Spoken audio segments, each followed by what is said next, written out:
Okay, so we had a jam-packed chapter this week.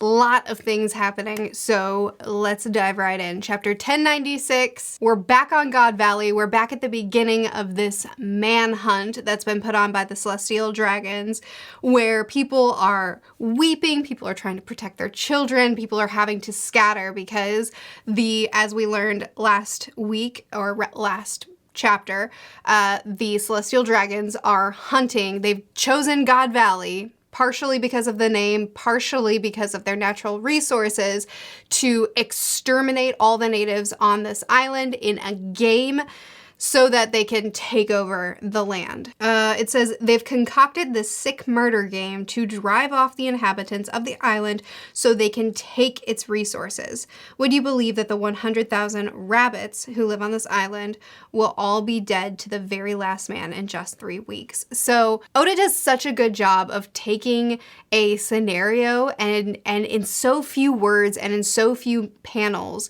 truly illustrating how horrific it is, to the point of nauseating. Reading this chapter, especially the beginning of this chapter, was nauseating to me, that they weren't just taking over the land for the natural resources. They didn't just see a land that had natural resources and then seizing it for themselves. No, they made a game of it. They actually they dehumanized the people to the point of calling them rabbits, painting targets on their backs, making a point system, and making a sport of it, making a game of it. Oda really digs into the trenches of history and pulls out the darkest pieces of humanity and puts it right in our faces to just make us horrified in such an effective way. And then we also have the flip side of that, which is the world government, who is participating in this passively, that they stole this treasure from rocks, the devil fruits, or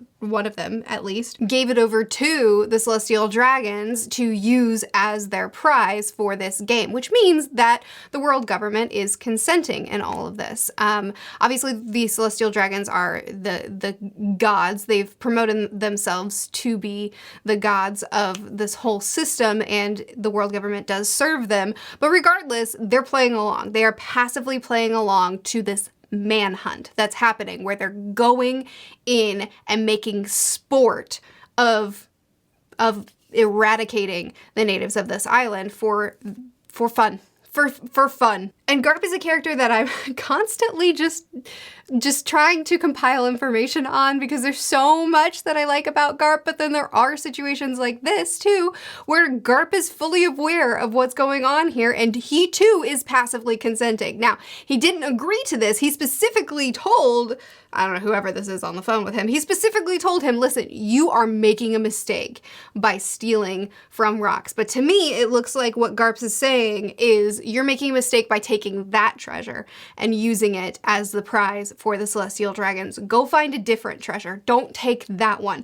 So I don't think Garp is objecting to the practice. I don't think Garp is objecting to the manhunt. So I don't know. I'm still gathering information on Garp to figure out how I feel about him, because I really, really, really like him, but also he's certainly a product and a participant in this disgusting, disturbing system. I mean, I know he doesn't want to get a promotion later on in the story, doesn't want to get a promotion so that he can't be too close to the Celestial Dragons.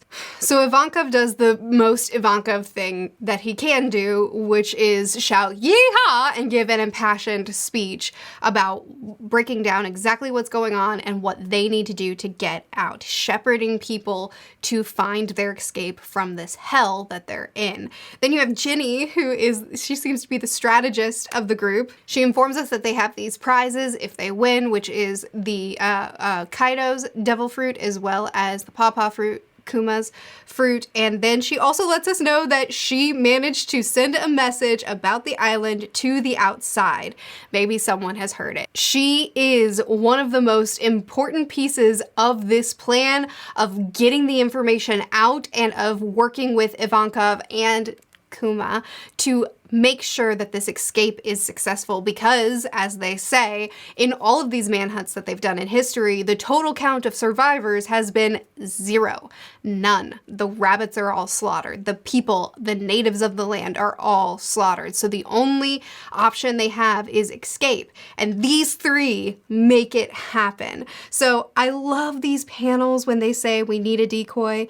And then you have Kuma, sweet, sweet Kuma with an arrow sticking out of his back, hitting the target that has been painted on him with his little hand raised, saying, I'll do it. I'm big and hardy, so I'll survive longer than the others. Look at his face.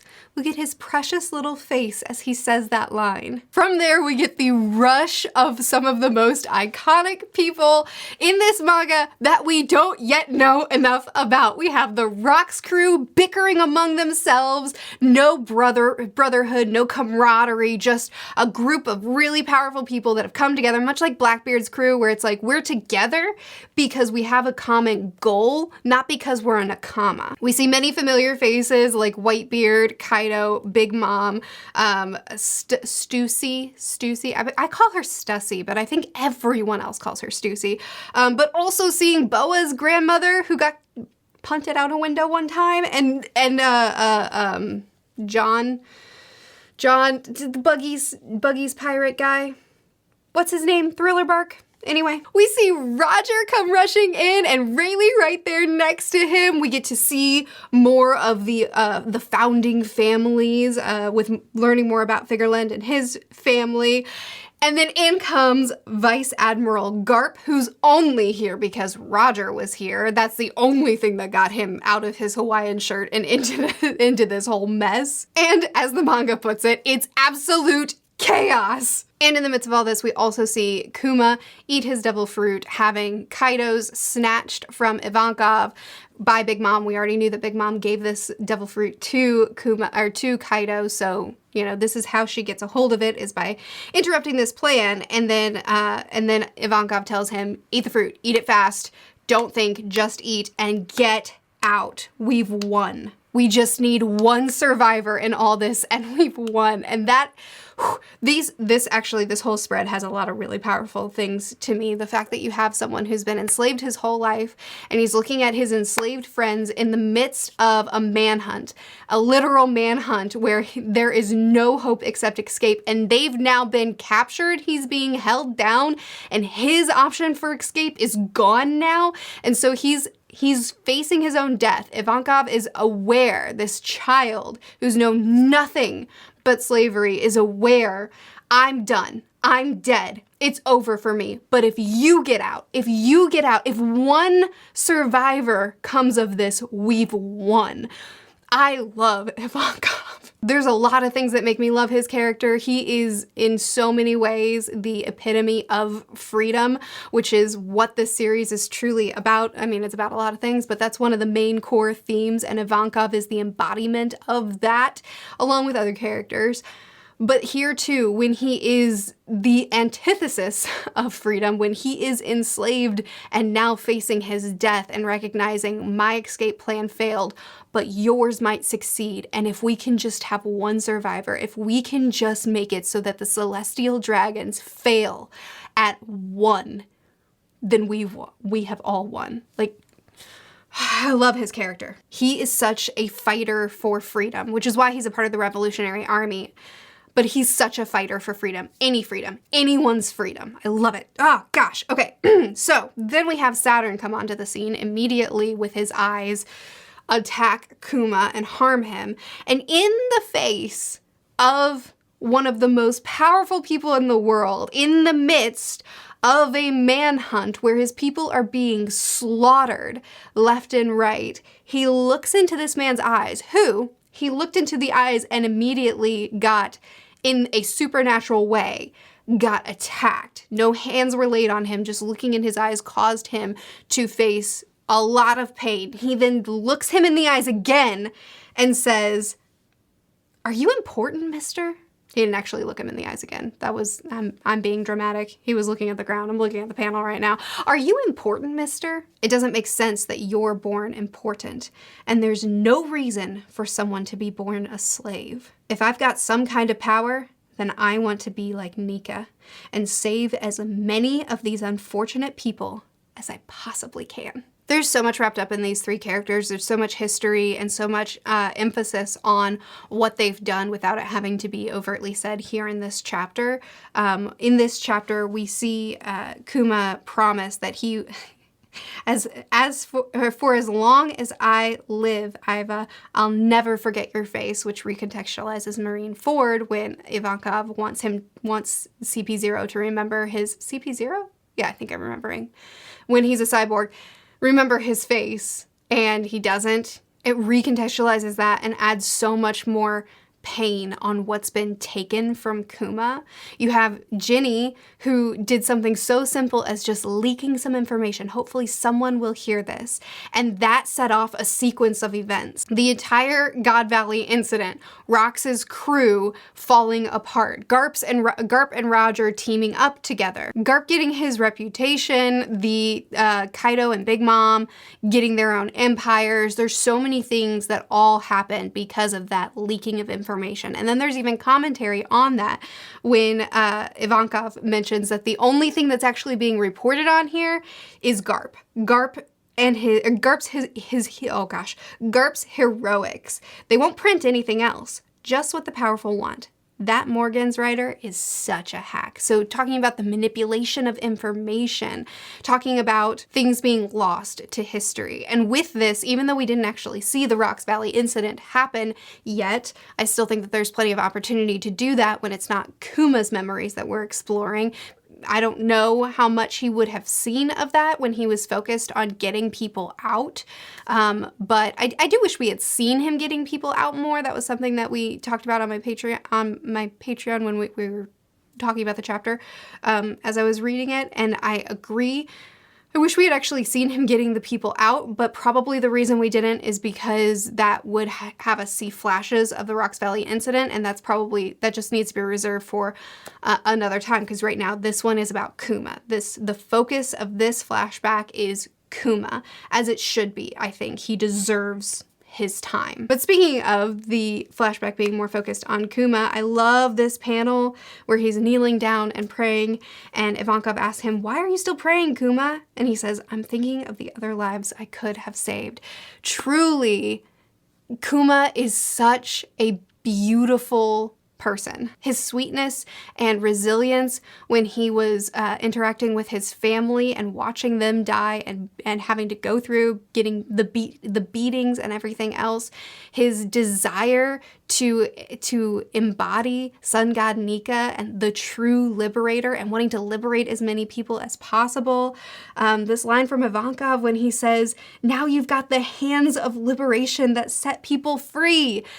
I just feel like this version of Kuma that we're seeing here in this flashback, someone whose greatest desire in the world is to emulate the sun god Nika, the liberator of people, and to liberate as many people as possible. The person who stands in front of an elder, Saturn, who's just physically harmed him and says, "Who are you that you should be deemed greater than me, that I should be deemed a slave? How does it make sense that one person's life is valued above another?" And yet we still have to learn about him being the tyrant of the Sorbet Kingdom when he becomes the ruler of the Sorbet Kingdom and he becomes a tyrannical leader. I just have a hard time believing that reputation that he's known for is true, especially because, as I'm sure many people have discussed, he has the hands of liberation, which is exactly how he used his pawpaw fruit in Sabaody, and it looked like he was being a villain. It looked like he was attacking and harming and separating our crew, but in reality, he was liberating them.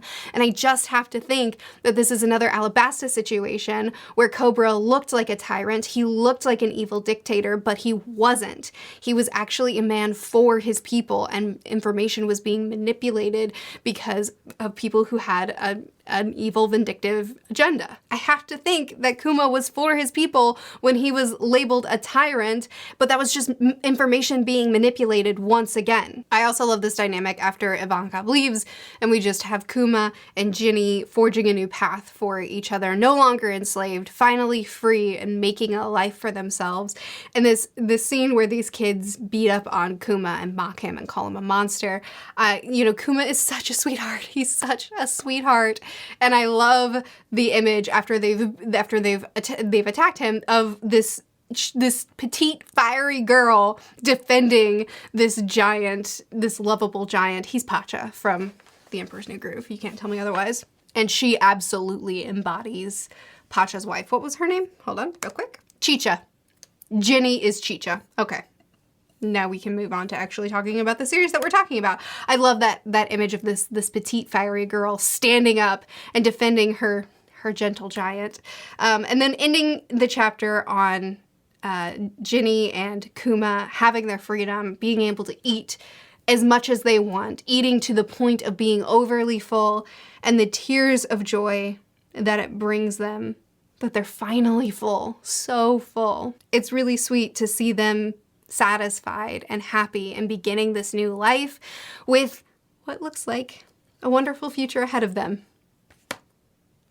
What a cruel joke, Oda! Anyway, as I said, there's a lot more of Kuma's backstory that I'm looking forward to seeing. I want to see him become this tyrannical leader. I want to see more of his backstory with Ginny. Obviously, the greater speculation is this is Bonnie's mom, so I'm looking forward to seeing her tragically come to an end, learning about why Kuma surrendered himself to be experimented on for the greater good. I just think that Kuma is just the greatest. I mean, he was already a character that I had a lot of love for.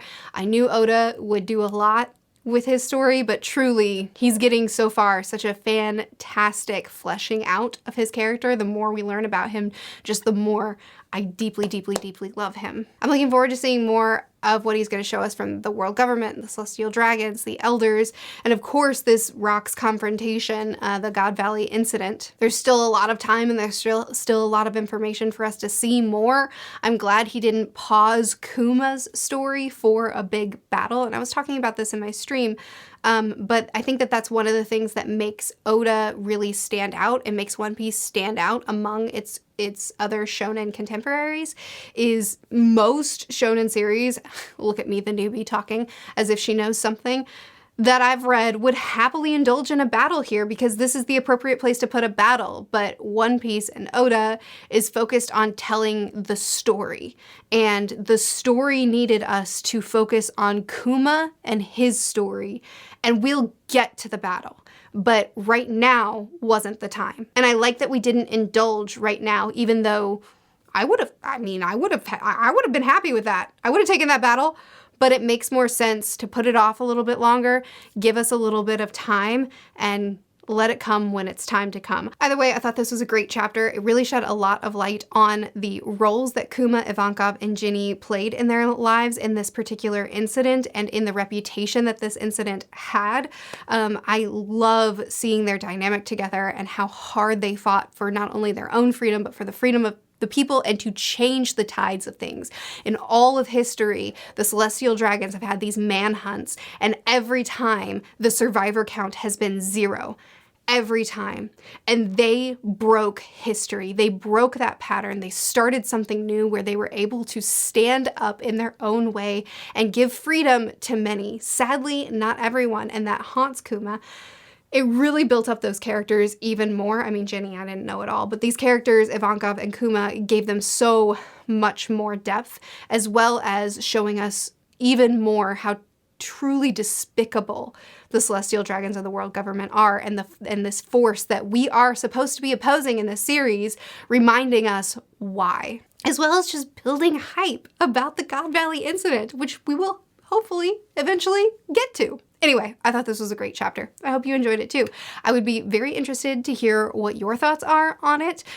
So please do chat with me more about it in the comments. I post videos every Monday and Friday on this channel, Tuesdays and Thursdays on the review channel. You can check out my Patreon if you are interested in seeing live reactions. I can't imagine that I'm the best or even close to the best reactor, but you know, check it out if you want to. But do chat with me more in the comments. I would love to hear what you thought about this chapter. I'm very much looking forward to next week's chapter. I'll see you again soon. Bye.